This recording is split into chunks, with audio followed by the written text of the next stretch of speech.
Well, good evening, everybody. We're so excited to have this discussion happening today. We from the Mayo Clinic campus in Florida.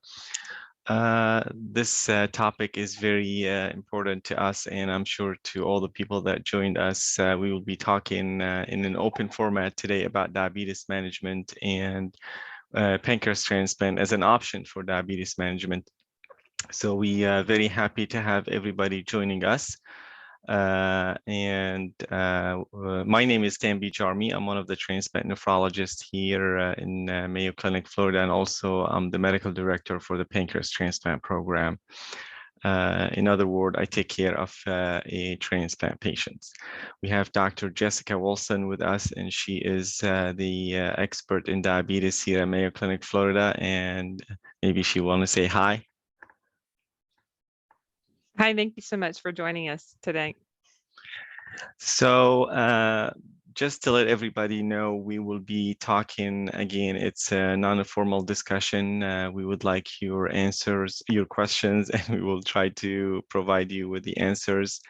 We won't have any formal presentation. It's an open discussion. We will address some new topics related to diabetes, and Dr. Wilson will help us know a little bit about what's new in diabetes. And we'll talk a little bit about pancreas transplant, and then we'll open it for your questions.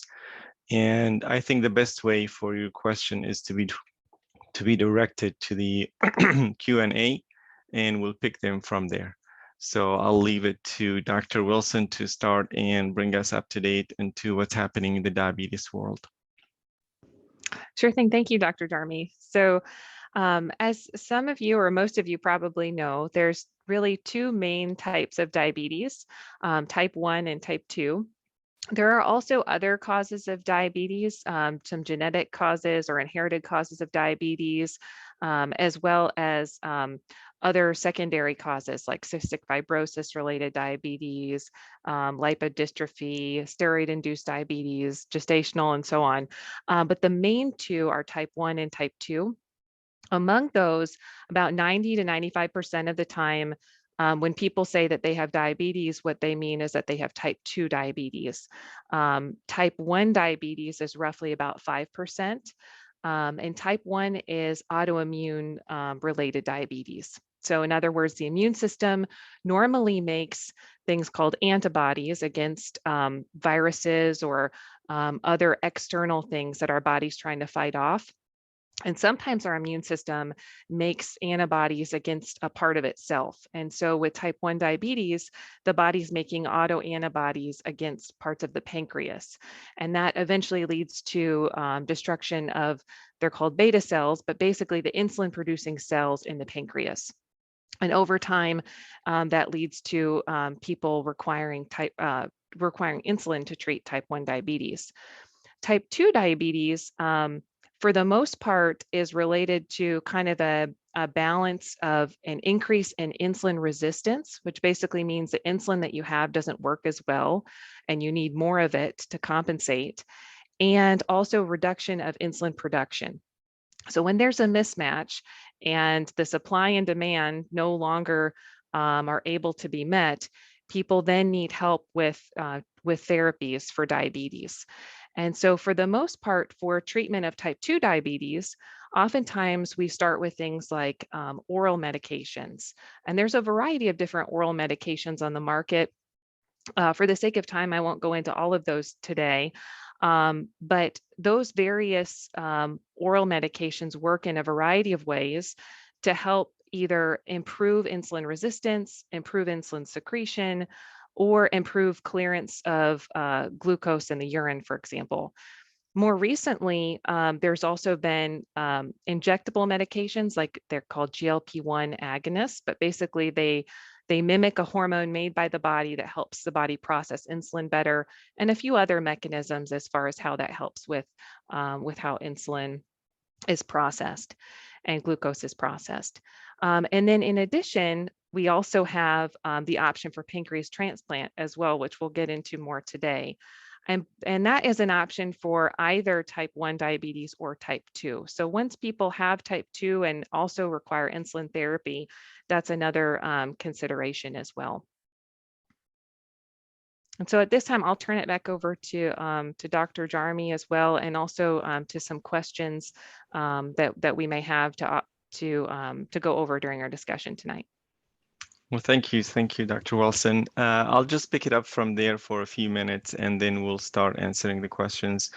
Pancreas transplant, it is a treatment option for patients that have been diagnosed with diabetes, and it's actually approved for type 1 and type 2. And as Dr. Wilson mentioned, type 1 and type 2, or most of the type 1 and some of the type 2 will end up requiring insulin. And that's what the pancreas transplant does, is provide the extra insulin that is the body needed. Now, pancreas transplant will achieve a normal glycemic status, which means that the patients that have a pancreas transplant will have a normal glucose level. They don't have a high glucose level anymore, or abnormal hemoglobin A1C anymore. It's a surgical procedure, requires to take an organ from a deceased donor. There is no organ from a living donor, or there's no pancreas living donation in the United States. It's mainly from deceased donors, and it does not replace the native pancreas, meaning you don't have to take your native pancreas out to put the new one in. It's attached in a different way inside the abdomen, and it will does the function of producing insulin.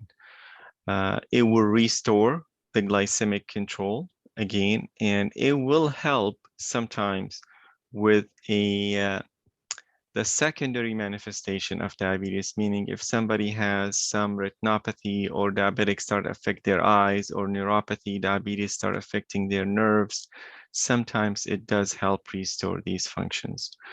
It does require medications after the surgery to suppress the immune system of the recipient, so it will not reject the organ. This is just a quick overall talk about, or an idea about, the pancreas transplant. Now I'll turn it now to Rebecca Maddox, our transplant operation manager, actually, and she will be running the questions for this webinar. So Rebecca, it's all yours. Sure. Thank you both for running through. It was very brief, as we expected, because we thought there'd be plenty of questions, and that has not disappointed so far. So I will do my best to keep up with those. We've had a number that came through ahead of today's webinar also on the Mayo Clinic Connect page. So we'll also make sure that we can cover those and kind of try to go back and forth between the Q&A. So keep those coming, and also what was previously submitted. Dr. Jarmy, this one looks like it is for you. Can you outline what makes someone a good candidate for pancreas transplant for both type 1 and type 2 diabetics? Yes, so the main requirement is to require if the patient is on insulin. That's the main requirement to be qualified for a pancreas transplant. What we look for into a patient is to have a struggle with their diabetic control. So they tried everything possible, and they still cannot get their diabetes under good control, and they still have developing side effects of diabetes. Those are the main patients that will qualify for a pancreas transplant. Now, one specific items for type 2, again, they have to be requiring insulin, and the BMI should be 32 and less. The body mass index, we require it to be less than 32.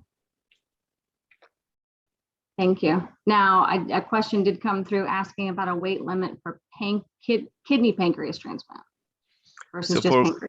Correct. For the combined organs, kidney, pancreas, it should be also 32 and less. And the idea is you don't want to have an extra weight that create extra resistance for the insulin. That's the idea. It's not that the organ will not work. The organ will work, but it will defeat the purpose if you have more weight and more fat tissue that will create more resistance for the insulin. Perfect. I'm going to stick with what's right here in our Q&A right now before going back. So we're talking about candidacy. There was a specific question. Would transplantation be approved for CF diabetes, specifically for someone who's had a bilateral lung transplant and currently on anti-rejection medications? Yes, absolutely. Yes. Again, this is just the general conditions. We have to evaluate each person or each patient individually for comorbidities. But cystic fibrosis is not a contraindication, meaning patients with cystic fibrosis are eligible for a pancreas transplant evaluation. Thank you. And then one question came through about pancreas transplant after a kidney transplant.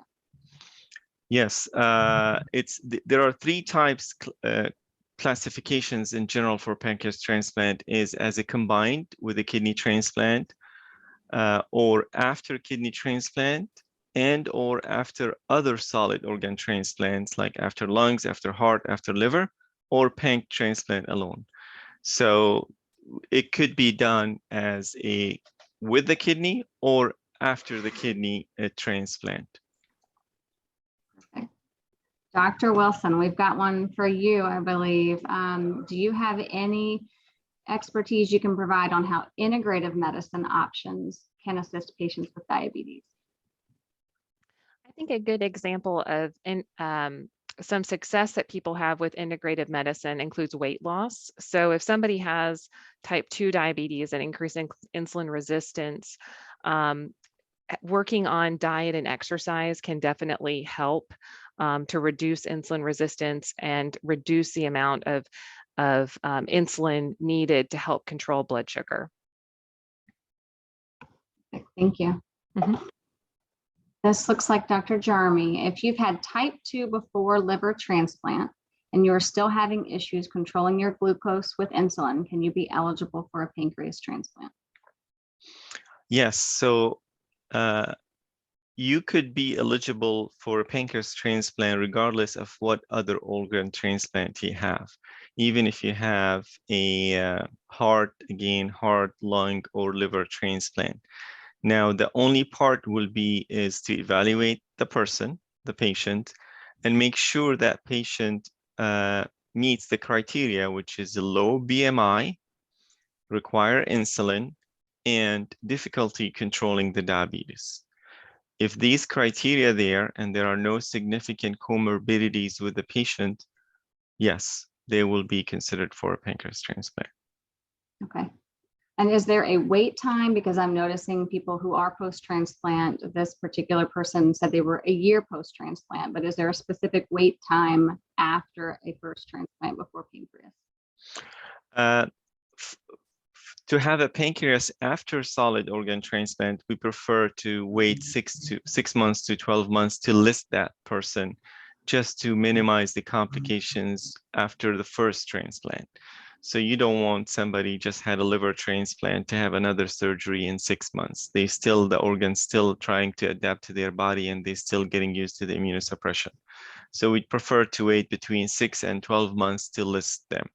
In terms of wait for the organ to receive an organ, the average wait time is a year, 1 year, which means some patients will have to wait more and some patients have to get to wait much less. But the average is for a pancreas transplant is about a year wait time.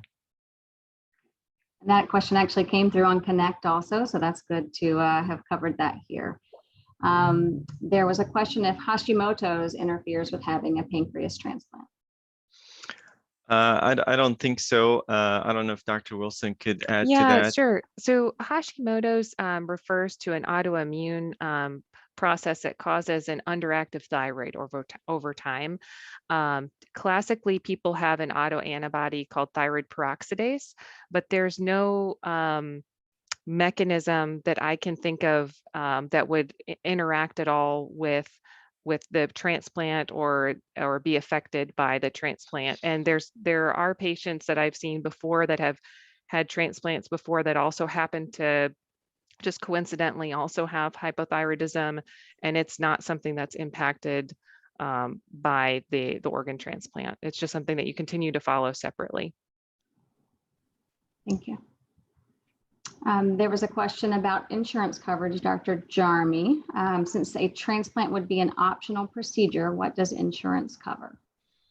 So Medicare does cover, I think since 1998 or something like that, Medicare approved the coverage for type 1 diabetic patients for a pancreas transplant as part as a kidney transplant. It also approves it for type 1 patients that meet certain criteria, which is required insulin, and they have certain level of C-peptides. It is also approved, this is Medicare, for certain patients that have a certain level of their pro-insulin C-peptide, the one that we measure to detect their activities. So it has, for type 2, it has a little specifics that need to be met. This is Medicare. But yes, it could be done. Now, on a private insurer, it depends on the policy. I really don't know. But Medicare, it does approve pancreas transplant. Thank you. We have a kidney transplant patient on the wait list for a kidney who is borderline diabetic. Would they qualify for a dual organ transplant? Maybe Dr. Wilson could clarify that definition of borderline. I don't know what that exactly. Yeah, great question. So sometimes when people say borderline, what they are referring to is prediabetes, or basically some elevations in blood sugar that aren't totally normal, but they're not quite yet bad enough to be classified as diabetes. So they wouldn't, so they, because they don't have diabetes, it would not qualify within the current guidelines for pancreas transplant, but it's something that could be monitored over time. It's possible, so some patients who have chronic kidney disease, when they get a kidney transplant and they start out pre-diabetic, they can notice worsening of their blood sugar post-transplant. And that's a combination of basically the kidney is now functioning better, so the insulin gets cleared quicker. They also are processing blood sugar more quickly, and there just can be higher glucose levels also related to things like steroids, immunosuppressants, and so on. So it's possible that person who is pre-diabetic or having higher but not quite diabetes pre-transplant before the kidney can then develop diabetes after, in which case then that might be something worth considering down the road, that they're already on chronic immunosuppressants. It might be something worth looking into at that time. Thank you. We have a question in the Q&A, and I believe this also came through from a patient on our portal as well leading up to this. Can you do a combined liver pancreas transplant? Technically speaking, yes. Have we done that? I don't think so. Would we do that? Probably not. And reason why, because liver transplant alone, it's a life-saving surgery. So you want to do and focus into that part. Once that's successful, yes, down in the road, as we discussed earlier, 6 months down in the road, sure, we could consider this patient for a pancreas after liver transplant. But when you go through a liver transplant process, I think it's better to focus into that part, because it's truly a life-saving operation, and you want to have all your efforts and everything is focused on that organ at that point. Dr. Jeremy, I think you answered this earlier, but for those who may have come in late, there's a question about the age limit for pancreas transplant. Yes, so there is no absolute age cutoff, but we agreed that 60 to 62 to be the upper limit of the acceptable age for a pancreas transplant. And the logic behind that if you made it to age 60 or 62 with your diabetes, that means you've done right in your life and you've been doing okay, and there is not much that we could reverse at that point. So the risk going through the process probably is not worth the benefit that you will achieve after that age. So between 60 and 62. Now, if somebody, is 63 and wants to be evaluated and it's in a perfect condition and not significant comorbidities, yes, sure, we could evaluate that. Now, I just want to mention or focus on one point, that any patient should have a chance to be evaluated, but evaluation doesn't mean transplant. But I think it'll be a good idea to be evaluated and get educated about the process and what goes into it and the benefits that could be obtained from it. And then the transplant center and the patient at the end, they will reach a decision of a listing and transplanting the patient or not. So evaluation does not mean getting transplanted, but it will just assess the candidacy if this patient should get a transplant or not. And age, we prefer to be less than 62, but if somebody is 63 or 64 and in a perfect condition, why not? Thank you, Dr. Jeremy. Can you talk about the life expectancy after transplant? Yes, so the average life expectancy of the organ is between 8 to 12 years. That's average, which means there are some pancreas organs that live for 20 years and some do not survive more than 4 years, but the average is between 8 and 12. This is not the average life expectancy of the recipient, of the patient. So if the pancreas fails after 10 years, let's say, the patient will go back on insulin. But in general, this life expectancy, it's getting longer and longer the more we know and the more advancement we have. We've got one for Dr. Wilson, someone who may have joined after your talk. Can you highlight the difference between type 1 and type 2 diabetes? Sure. So type 1 diabetes refers to an autoimmune destruction of the beta cells, which are the insulin producing cells of the pancreas. So over time, the immune system basically causes these, we call them autoantibodies, but these normally infection fighting type of cells cause destruction of insulin producing cells in the pancreas that then cause you to not make enough insulin. And when you don't have enough insulin, your blood sugar rises, and that's how we diagnose diabetes. For our type 2 diabetes, it's a combination usually of increase in insulin resistance, meaning the insulin you have doesn't work as well, so you need more of it. And then also a reduction in insulin production. So I look at it as a supply and demand mismatch, that you're not able to compensate anymore for the insulin, the extra that you need, and then your blood sugar starts to rise because there's not enough insulin in its place. Thank you. Mhm. Dr. Jeremy, is it better to receive a pancreas at the same time as a kidney or after? That's a very good question. So when we looked at the data, the best survival you could have when you have a kidney disease from diabetes is if you have a living donor, if you have a kidney from a living donor. So let's say you are a diabetic patient and you developed a kidney disease from diabetes and you qualify for combined pancreas and kidney transplant together. Now, your best survival option is to have a kidney from a living donor. And then a year after, we could do a pancreas after kidney. However, if you don't have a living donor, the second best survival is long-term survival is to have a combined kidney and pancreas from a deceased donor. So each scenario is different. Is it which one is better? It's again, living donor is the best. The second option will be is to have it combined.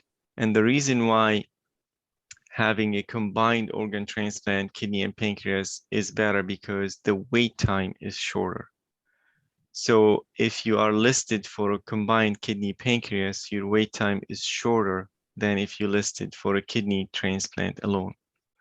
And that gives you advantage in terms of survival, meaning you'll be transplanted, let's say, within a year after you start dialysis, which is much better than be transplanted within 5 years after you start dialysis.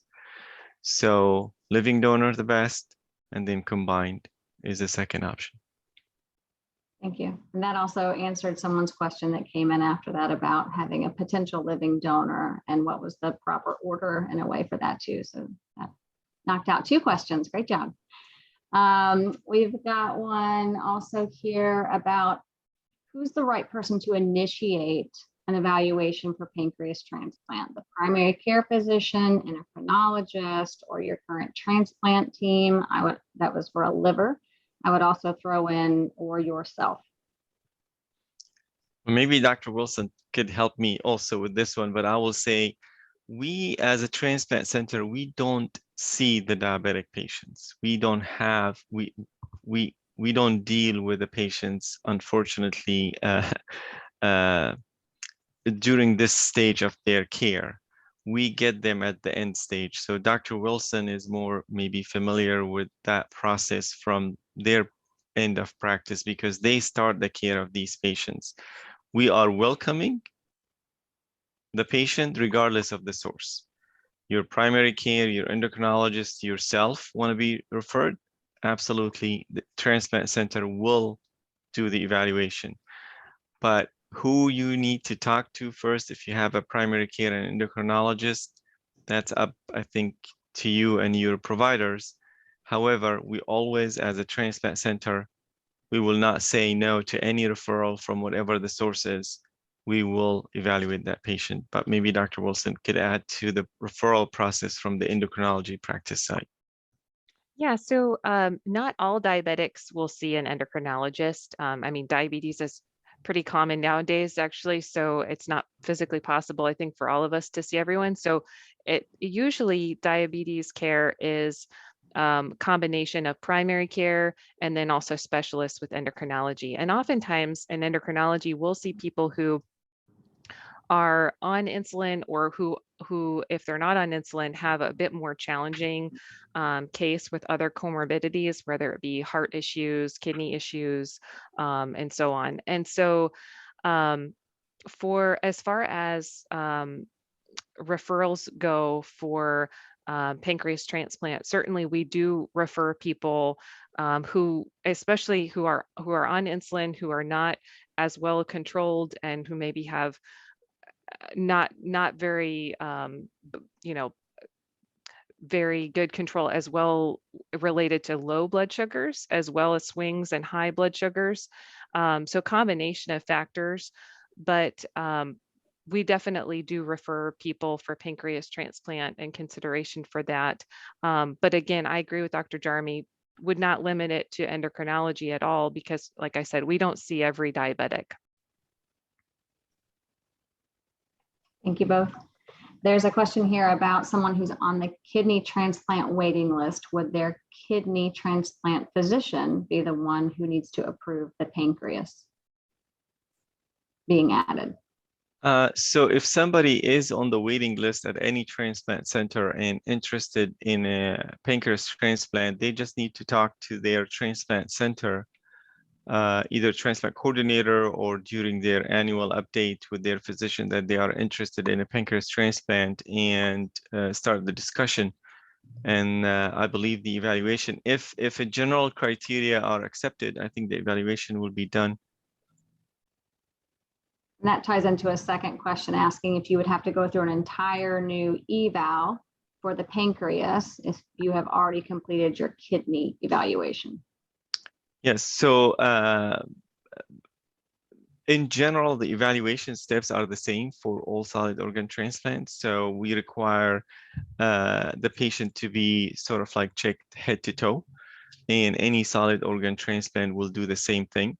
So if somebody is already on the list and wanted to be evaluated for a pancreas, then it will just be logistic, meaning if the test is still valid, we don't have to repeat it. But if the test is expired and needed to be repeated for the previous organ, then might as well just do it. But there will be very specific additional few tests that are needed for a pancreas transplant, not much different from the other testing needed for the other organs. Thank you.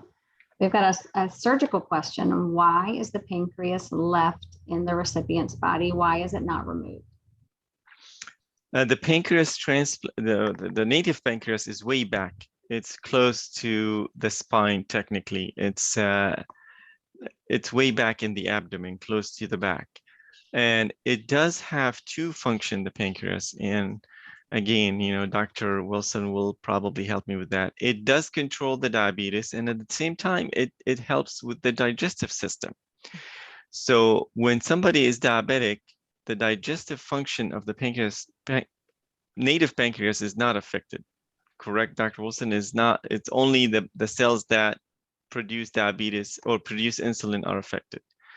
So For the most part, yeah. There's yes, also other cells that help your body regulate low blood sugars too, that in autoimmune diabetes or type 1 can sometimes also be affected. We don't think as much in type 2, but we're still learning more about that. yeah. And then I So guess, it's yeah, the one exception would be CF related correct. diabetes, but I won't go there. That's a Yes. whole, we can have a whole nother discussion about that. So the native pancreas is way back, and to take it out, it's a big operation that is not needed. At the same time, that is still providing digestive help to the body. The new pancreas will not provide a digestive help. It will just provide the insulin. So you still need your old pancreas. I learned something new. Thank you. I've learned a lot new, but that was one that I definitely didn't know the answer to. So great. Does the transplanted pancreas make exogenic pancreatic enzymes? Oh, that's getting at that question that you just answered, Yeah. Dr. Jarman. Yes, well, that you probably will take that. So when they say exogenic pancreatic enzymes, those are the digestive enzymes that Dr. Jarmy was referencing. So that also can be affected if somebody had, let's say, a history of a lot of episodes of pancreatitis, or some other damage that cause damage to other cells of the pancreas. That would also be affecting those digestive enzymes. And a medicine that sometimes people are given is called Creon, that some people might have heard of. But usually that's people, like I said, history of pancreatitis or CF related conditions, things like that. Now, just to comment also on that, the new pancreas, it will produce digestive enzymes, but it will not help the patient digest their food, because the new pancreas will be put a little bit downstream, attached to the intestine after the food is already been digested or passed through that time where needed the enzymes. So there will be some secretions from the pancreas that goes into the small bowel, but it will not be effective. Thank you both. We've got one that could be a birthday today. It says, I'm 48 as of today. So if that is truly today, happy birthday. I'm 48 as of today, and I'm a brittle diabetic and on insulin pump and have NASH. Would I qualify for a pancreas transplant? Well, again, you know, every patient should be evaluated, and I think we will have a link to our transplant program for if you're interested to be evaluated at our center. Every patient, especially the one that's struggling with their diabetes, should be evaluated for a pancreas transplant. I cannot tell if you are a candidate or not because we have not seen you. But generally speaking, the patients that are struggling with their diabetes should be evaluated. And if they're a candidate, hopefully we'll get them transplanted, and then diabetes will be history. Thank you. And I do believe Pat has posted the link, a couple links within the chat for our website, and also how to access our team for referral to try and see if you would be eligible based on your evaluation. Are patients eligible for a second transplant if the first one fails? Yes. So technically speaking, you could have two pancreas transplant. You could have three, but I don't think that's needed at that point. But if the time allowed, meaning if you get a transplant, let's say at age 30 and it fails at age 45 and you qualify for another one, yes. But if you get a pancreas at age 50 and it fails at age 67, probably it won't be a good idea to do a second one. So it's just each case but need to be discussed as a special case. But from the technical standpoint, yes, you can have to. Thank you. We have an age-specific question, which I believe you had answered a couple of times. The ideal age is under 62. We have someone who's 70-year-old type 1 diabetic of 56 years that's on the kidney transplant wait list. Curious if they'd be eligible for pancreas transplant if they are healthy enough. Again, we are willing to look at every patient and evaluate every patient. However, generally speaking, above 62, our criteria is more strict because when we consider somebody for pancreas transplant, we always look at it from a perspective that how can we help this person? When we put this person through this process, would we achieve the goal of stopping diabetic complications and maybe reverse them? So that will be the goal of any evaluation. We were willing to evaluate anybody, as I mentioned, but generally speaking, 62 is what we try to stay below. Thank you. Can you highlight what the post-op and recovery phase look like and how long before the patient would have a full recovery? So the average length of stay here at Mayo Clinic is about 5 days in the hospital post-op. Patient will be able to walk the next day after the surgery. Technically speaking, they will leave the hospital in the 5th day. Within 4 weeks, we ask them not to carry any heavy weights more than 20 pounds. The abdominal incision will be healed, and within 4 weeks, they can go back to normal life, actually better life. Thank you. A question about neuropathy is that would a pancreas transplant reverse severe neuropathy in your feet? That's actually a great question. So the studies that have been done showed timing is very important. Means if we have somebody that has significant, severe diabetic end organ damage, advanced neuropathy, advanced retinopathy, it's less chance that we could reverse it. However, we could stop it and slow the progression of it. Now, if we have somebody that has mild retinopathy, mild neuropathy, there is a good chance this will recover, but it won't recover next day after the transplant surgery. It will take probably a year or two for the nerves to regenerate. So it depends where or when we see the patients. And that's what happened now. Unfortunately, most of the patients that we get referred for transplant evaluation, they have very advanced diabetic complications. And we always, I personally tell them, I wish we had seen you 10 years ago. None of this would have happened. So the timing is the most important factor. And when diabetes is not controlled and your endocrinologist or your primary cares, they've done everything they can to help, and then still you have the hypoglycemia, still you have the hyperglycemia, and before you develop this severe complications, I think it's a good idea to seek a transplant evaluation. Thank you. Dr. Jarmy, you mentioned earlier that the wait time for a deceased kidney or pancreas is a year. We have a question about the typical wait time to receive a living kidney donor. And obviously that relates to your own personal abilities to try and help find someone, but maybe you could speak a little bit about National Kidney Registry.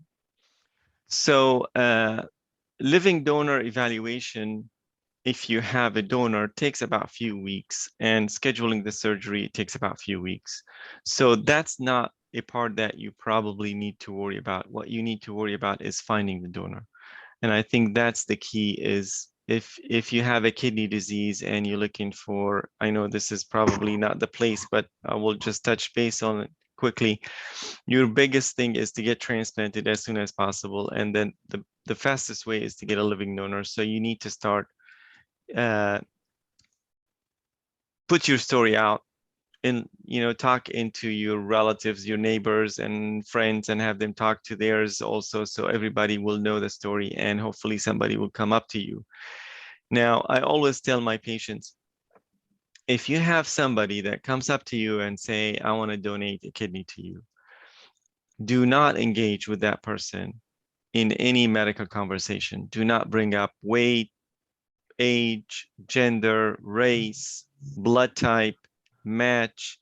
Do not do that, and have that person contact the transplant center to have a donor advocate explain the process.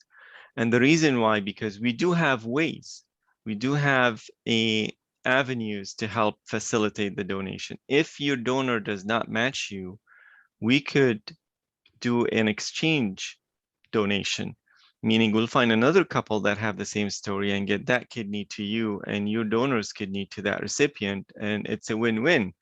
But if you try to explain that process to the donor, you might say something they misunderstand and the whole story will fall apart because they get scared. So your job as a patient that needs an organ, just then identify the person that's willing to help and let us explain the way that they could help you with. Thank you. We have a question: if a pancreas transplant would be allowed for someone with kidney disease that is not yet advanced enough to needing dialysis or a kidney transplant? Yes, so we decided to keep the clearance of the kidney to be 50 and above to be qualified for a pancreas transplant alone. So it's a CKD or chronic kidney disease stage 3 and above to be qualified. Anybody beyond that, so it's not worth it to do a pancreas transplant alone at this point. Maybe it's better to wait and get a kidney transplant or a combined kidney and pancreas. Thank you. Is a full physical and active lifestyle obtainable after transplant? Absolutely. So after pancreas transplant, patients will go to their normal conditions before the transplant with the benefit of not worrying about their blood sugar. So most of the physical conditions that are related to advanced diabetic neuropathy might not improve. But if it's related to, as we mentioned or discussed, mild neuropathy, yes, it will go back to normal. And I know a significant number of patients that were on complete disability because of diabetes. They went back to be a very functional individuals in the society, went back to work. We had a patient also got married, got pregnant, had a successful pregnancy, a beautiful child, healthy child, and she still have her functioning pancreas. So patients will go back to normal life much better than the one they had before when they were diabetic. And also I want to mention something, that their social support or caregivers will have a better life too, because they don't have to be always concerned about them and always need to be around the patients that who is diabetic, always checking on them. This is over. They're not diabetic anymore. Dr. Jeremy, can you explain, obviously this webinar is one way, but someone asked if type 1 diabetics are becoming more aware of transplant as an option. Is the awareness growing, or what efforts are being done to help get the word out? We are trying, in this way, and Dr. Wilson actually also, she chairs the pancreas board here at Mayo Clinic, and we trying to discuss all the diabetic cases that are difficult through that, but we available. Education is a key. Reaching to Mayo Clinic website, I think we will have the link to also down there. You could have access to materials about it. I don't know if Dr. Wilson, you have anything to add to that, but we're trying our best to reach every patient possible. Yeah, and we've invited people from various departments to our multidisciplinary board meetings too. So I think basically just encouraging more people to get the word out, also in internal medicine and nurse practitioners, other providers in addition to endocrinology. Thank you.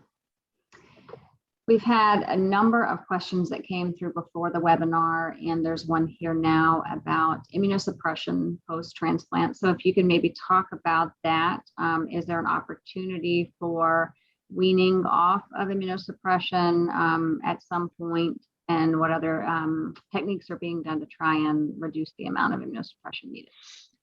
So the immunosuppression that we are using now are not as or there is a bad reputation, let's put it this way, about immunosuppression, and these medications are very toxic, which probably was somehow true back in the 60s and the 70s when the medications first started.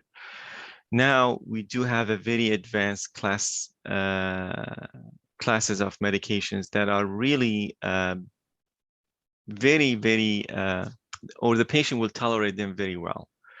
I always tell the patients that the first few weeks you might have some nausea, vomiting, maybe diarrhea, but in the long run they will end up taking them like they take Tylenol. They don't even know that they are special medicine. You won't even feel anything different about them. In the long run, 10 years and beyond, there is a 4% increased risk of cancer because of taking these medications above the general population, only 4%. And that's why, you know, if you are attached to a transplant center, the transplant center, if they do their job right, which, you know, I believe we do our job in a perfect way, we always screen for cancers, always, regardless.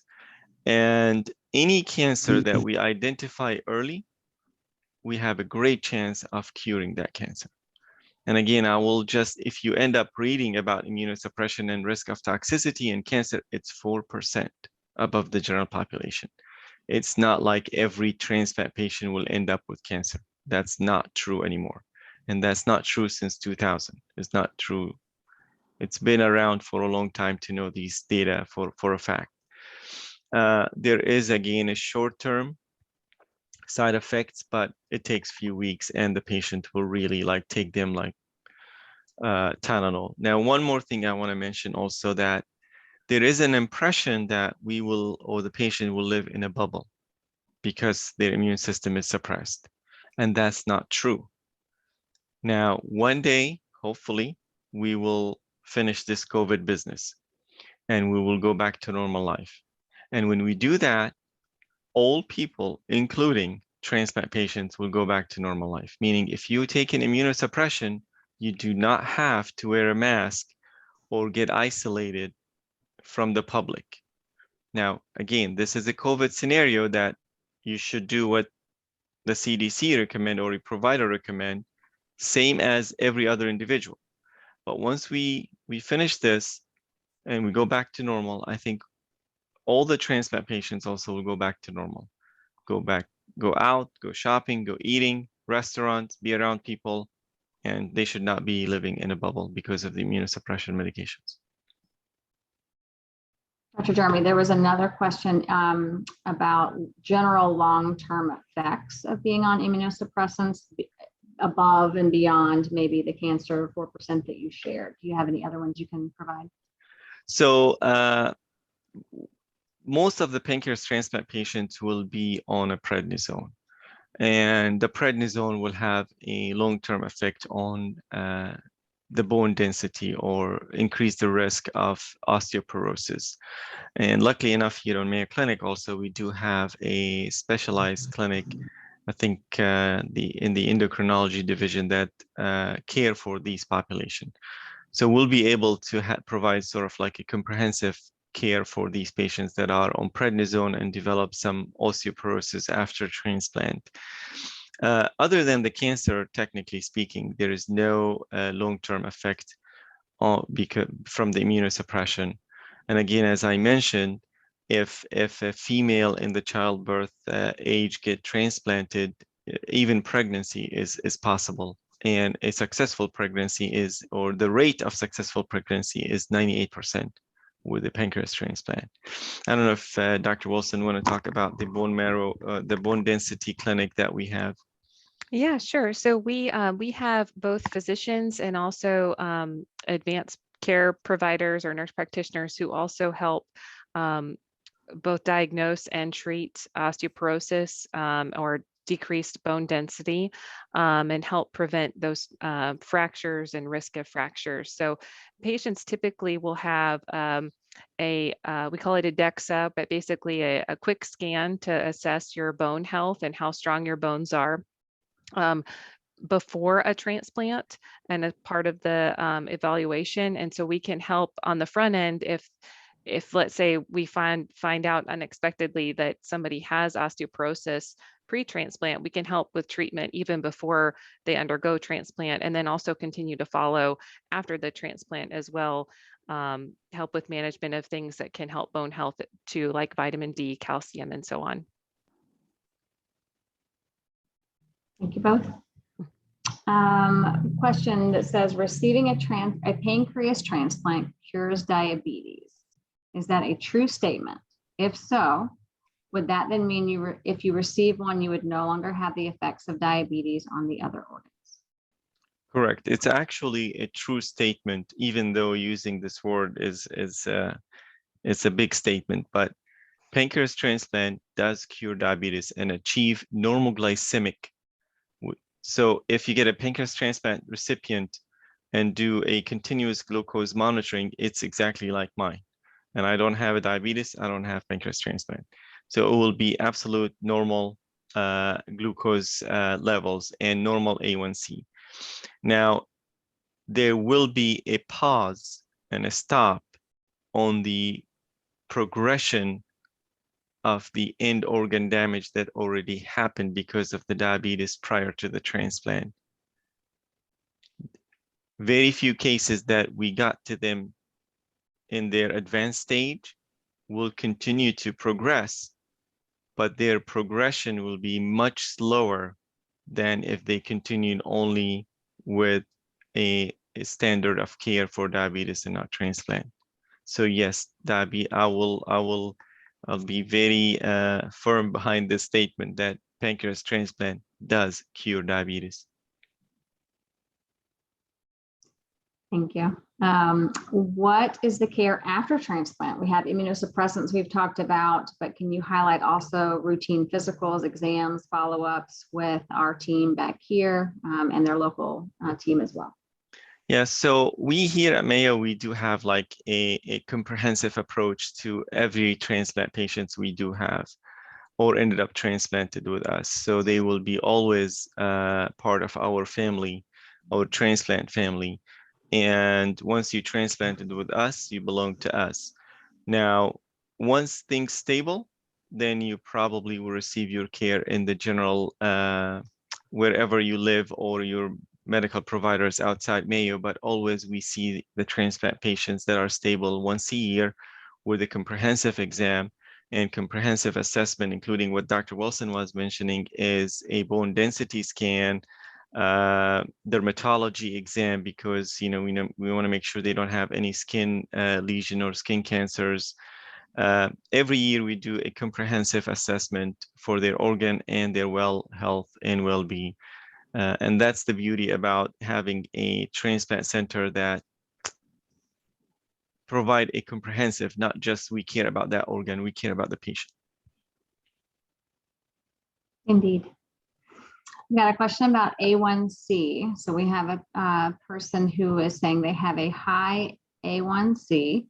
They're saying there are healing challenges after surgery, risk of infection is greater. Can you speak to how the healing time may be different and if a patient with a high A1C would be eligible for transplant? That's definitely the A1C of Dr. Wilson. Well, so A1C is referring to basically a 3-month blood sugar average. So it's looking back in time at blood sugar changes basically on the red blood cell, and the red blood cell lasts about on average 3 months. And so that's how we get this estimated blood glucose average. It's looking back in time though. The A1C isn't looking at the time of surgery when the pancreas is transplanted, what is the glucose level at the time of surgery?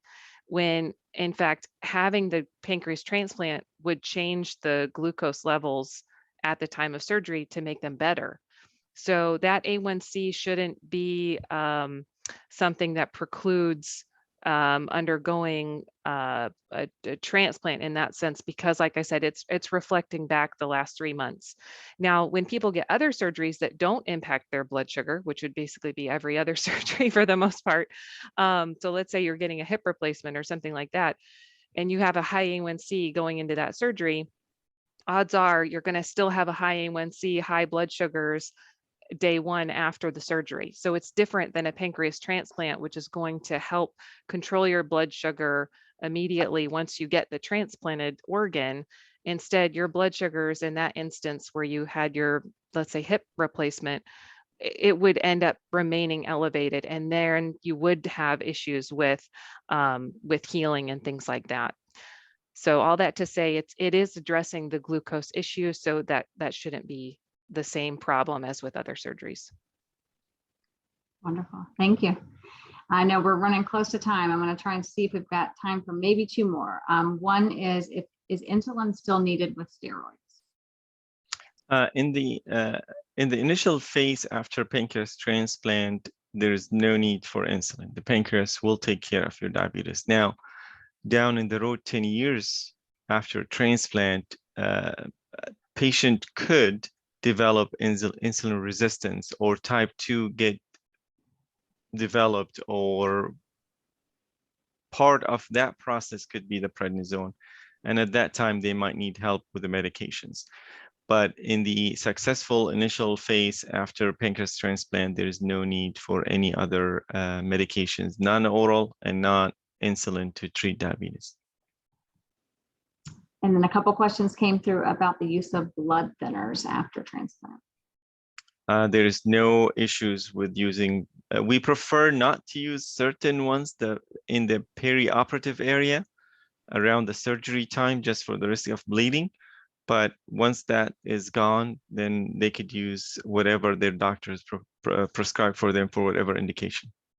But it's not a requirement that we would be adding because they pancreas transplant. Well, the short period of time, yes, we will. In our program, we require to be on blood thinner for up to 3 months based on the risk of the patients. But after that, if they already on it, sure, they could continue.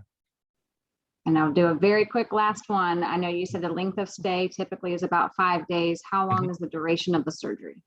It's about 3 hours, the actual surgery, but the patient will be not in his room or her room for more than that. But the actual surgery is about 3 hours, but it takes about 5 hours between the preparation and the recovery room. And by the way, the pancreas transplant patients do not require to go to the intensive care unit here at Mayo Clinic. They go back to their rooms, and their family will be waiting for them. Wonderful. Well, I know we had a ton of questions and not enough that we could, enough time to get to all of them. So hopefully we can continue to have those answered either on Mayo Clinic Connect for those who saw that link earlier. And then I'll hand it back to Dr. Jeremy now for a few closing remarks. Well, thank you everybody for being part of this event. We're really happy to have you here, and we always here to try to answer your questions. I want to really thank Dr. Wilson to help us understand a little bit about diabetes, and there will be a links for our program and some education material if anybody is interested. And again, thank you for being part of this event. Thank you. Thank you.